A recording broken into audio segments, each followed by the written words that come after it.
జిల్లా సాధన మళ్ళీ ఇది ఒక గొప్ప అవకాశంగానే మనం భావించాలి.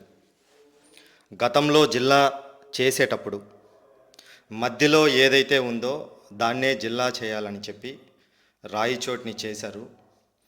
సరే, ఏదో ఎంక్వైరీలు జరిగాయి, ఒక టీం వచ్చింది, చేశారనుకున్నాం.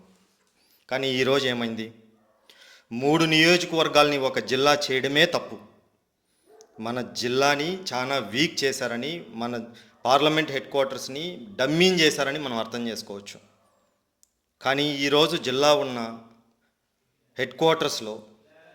జిల్లా హెడ్ క్వార్టర్స్లో నేనే తెచ్చానని ఒక ఆయన మీసం తిప్పితే, ఈ నుంచి కదిలించండి అని చెప్పి ఒక ఆయన తొడలు కొడుతున్నాడు. తప్పులేదు, ఎందుకంటే వాళ్ళు పుట్టిన భాగ్యానికి ఆ ఊరికి ఏదో చేయాలని గట్టిగా ప్రయత్నం చేస్తున్నారు. మరి ఇక్కడ గెలిచిన నాయకులు ఏం చేస్తున్నారు? ఏం చేయాలనుకుంటున్నారు? రాజంపేటని ఇక్కడ తొడలు లేవా? మీసాలు లేవా? ఆ సత్తా లేదా? సరే, వదిలేయండి. మీరు చేస్తారా? మీరు తొడలు కొడతారా? మీ వెనకలు మేము నడుస్తాం. లేదా చెప్పండి, మేము నడుస్తాం, మమ్మల్ని నడిపించండి. ఆ సత్తా ఉందా?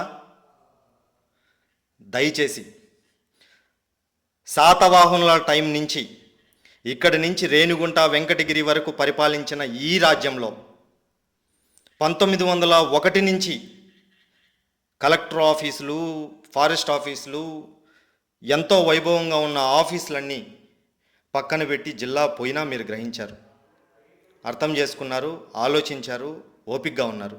కానీ మళ్ళీ సమయం వచ్చింది.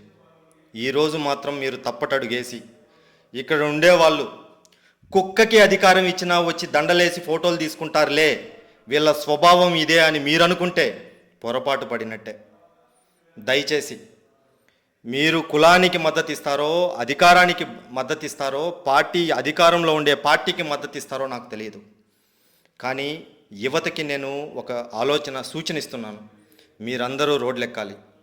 ఇంతకు మించిన అవకాశం ఇంకొకటి లేదు అనేది మీరు గ్రహించి ఈ జిల్లా సాధనకు ముందడుగు వేయకపోతే మనకంటే దౌర్భాగ్యమైన స్థితిలో, మనకంటే రోషం లేని వాళ్ళు, మనకంటే ఎందుకు పనికిరాని వాళ్ళు ఇంకొకరు ఉండరు అని నేను సగౌరవంగా నమ్మాల్సి వస్తుంది. అలాంటి వాళ్ళు మనం కాదని పలనాటి పొతప్పి నాడు వంశీస్తులు అని చెప్పి గ్రహించి మీరందరూ ముందు అడుగు వేయాలని మనసారిగా కోరుకుంటున్నాను.